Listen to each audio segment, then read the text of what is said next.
আমি তোমাদের বাংলার মেজরের থার্ড পেপারটা সাজেশন দিয়ে দিলাম। এর আগে আমি তোমাদের মেন সাজেশন দিয়েছি, আজকে দিলাম লাস্ট মিনিট সাজেশন। আর দেরি করলাম না, তোমাদের আর পরীক্ষার বেশি দিন বাকি নেই, তাই লাস্ট মিনিট সাজেশনটা হাতের মুঠে করে দিলাম। আমি কিন্তু মেন সাজেশন তোমরা যখন থার্ড সেমিস্টার পরীক্ষা দিয়েছো, ফোর্থ সেমিস্টার উঠেছো, তখনই কিন্তু 2026-এর সাজেশন আপলোড করে দিয়েছি, যেন তোমরা তখন থেকে প্রিপারেশন নিতে পারো। লাস্ট মিনিট সাজেশনে লাস্ট টাইমের সাজেশন দেখে তোমরা কিন্তু বেশি প্রশ্ন তৈরি করতে পারো না। তার ফলে কি হয়, পরীক্ষায় ঝাপ করে লিখে আসো, কমন পাও কিন্তু লিখতে পারো না। তার জন্য যে খাতা দেখে সে কিন্তু ঠিক বুঝতে পারে যে কোন লেখাটা ভালো, কোন লেখাটা ভালো নয়, তাই তোমাদের নাম্বার কমে গিয়ে সাপ্লি চলে আসে।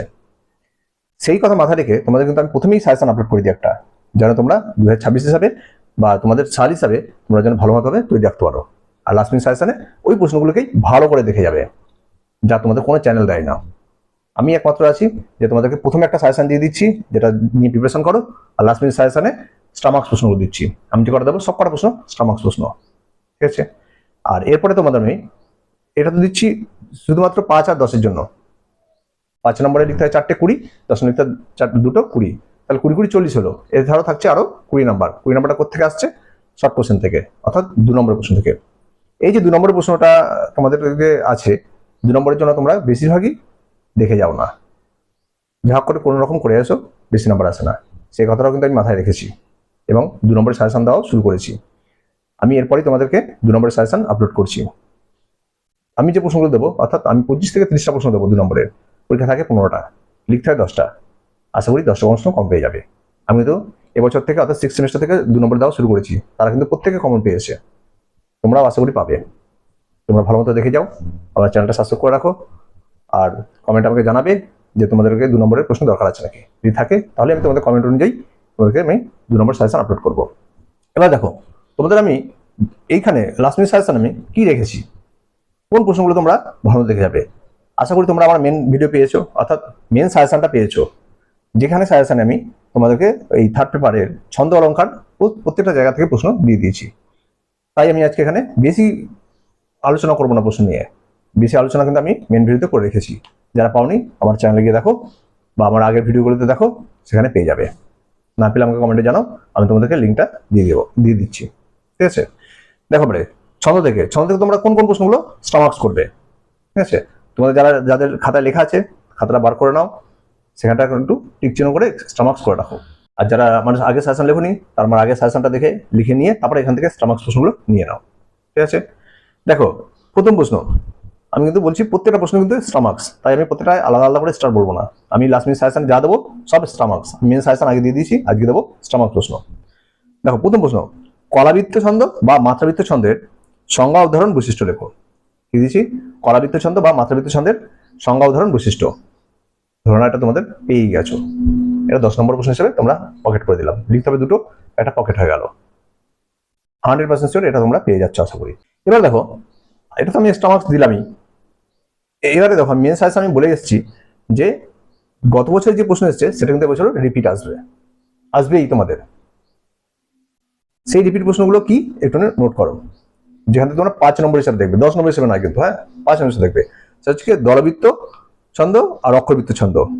দলবৃত্ত ছন্দের নাম অপর নাম স্বরবৃত্ত, আর অক্ষরবৃত্ত ছন্দের নাম মিশ্র কলাবৃত্ত, ঠিক আছে? এই দুটো ছন্দ তোমরা 5 নম্বর হিসাবে দেখে যাবে। এটা আমি একটু স্টামার্কস রাখলাম না, এটা আমি তোমাদেরকে হেল্পলাইন হিসেবে বলে দিলাম যে এটা কিন্তু 5 নম্বর হিসেবে আসতে পারে। তারপর প্রশ্ন দেখো, স্টামার্কস প্রশ্ন কিন্তু, হ্যাঁ, গদ্য ছন্দ কাকে বলে, উদাহরণ সহ এর বৈশিষ্ট্য আলোচনা করো। কি দিলাম? গদ্য ছন্দ কাকে বলে, উদাহরণ সহ গদ্য ছন্দের বৈশিষ্ট্য আলোচনা করো। তারপরে দেখো, অক্ষর বা দল কাকে বলে, এর প্রকারভেদ সহ আলোচনা করো। কি দিলাম? অক্ষর বা দল কাকে বলে, এর প্রকারভেদ সহ আলোচনা করো। এবার দেখো, অক্ষর বা দল তোমরা আগেও নিচু ক্লাসে পড়ে এসেছো, মুক্তি দল এবং রুদ্র দল। এবার দেখো, মুক্তি দল রুদ্র দল দিয়েও তোমাদের আলাদা করে প্রশ্ন দিতে পারে এবং এর পার্থক্য লিখতে পারতে পারে, তাই তোমরা এটা ভালো মতো দেখে যাবে। এটাও কিন্তু খুব গুরুত্বপূর্ণ প্রশ্ন, ঠিক আছে? এছাড়া যেগুলো দেখবে সেগুলো হচ্ছে ছেদ জ্যোতি কাকে বলে, উদাহরণ সহ বৈশিষ্ট্য এবং পার্থক্য। কি দিয়েছি? ছেদ জ্যোতি কাকে বলে, উদাহরণ সহ বৈশিষ্ট্য পার্থক্য। আর থাকবে ব্যবহার, ঠিক আছে? এর ব্যবহার করা হয় কেন। আরেকটা দেখবে যেটা পয়ার ও মহাপয়ার সংজ্ঞা বৈশিষ্ট্য পার্থক্য। তাহলে কি আছে? সংজ্ঞা বৈশিষ্ট্য পার্থক্য তোমরা কার দেখছো? ছেদ জ্যোতি এবং পয়ার ও মহাপয়ার, এই দুটোর তোমরা ভালোভাবে দেখে যাও, একটা পার্থক্য আসবেই। নেক্সট, অলঙ্কার থেকে কি দেখবে? অলঙ্কার থেকে দেখবে তোমরা যেগুলো, সেটা হচ্ছে উৎপেক্ষা অলঙ্কার। আমি যে অলঙ্কারগুলোর নামগুলো বলে যাচ্ছি, তোমরা সেগুলো কি করবে, সংজ্ঞা, উদাহরণ, বৈশিষ্ট্য, এই স্টেপে তোমরা মুখস্থ রাখবে, যেগুলো আমি মেন ভিডিওতে বলে এসেছি। প্রথম ভিডিওতে দেখবে আমার সমস্ত কিছু ডিটেলস আমি আলোচনা করে দিয়েছি। আজকে আমি লাস্ট মিনিট সাজেশনে বেশি আলোচনা করবো না, মেন কথাগুলোই তোমাদেরকে আমি শোনাচ্ছি। শোনো, উৎপ্রেক্ষা অলঙ্কার ভালো মতো করবে, উদাহরণ সহ নেক্সট। এরপরে যেটা দেখবে, ধরো এসেই গেছে যমক অলঙ্কারের সংজ্ঞা, উদাহরণ, বিভিন্ন প্রকারের যমক অলঙ্কারের পরিচয় দাও। ঠিক আছে, তোমরা কি যমক অলঙ্কার শ্রেণীবিভাগ করে আলোচনা করো, এক কথায়। তারপরে দেখো শব্দালঙ্কার ও অর্থালঙ্কার কি দিয়েছি, শব্দালঙ্কার ও অর্থালঙ্কারের সংজ্ঞা, উদাহরণ, বৈশিষ্ট্য, পার্থক্য। তোমরা কি শব্দালঙ্কার অর্থালঙ্কার আলাদাভাবে প্রশ্ন হবে আর পার্থক্য হিসেবে হবে।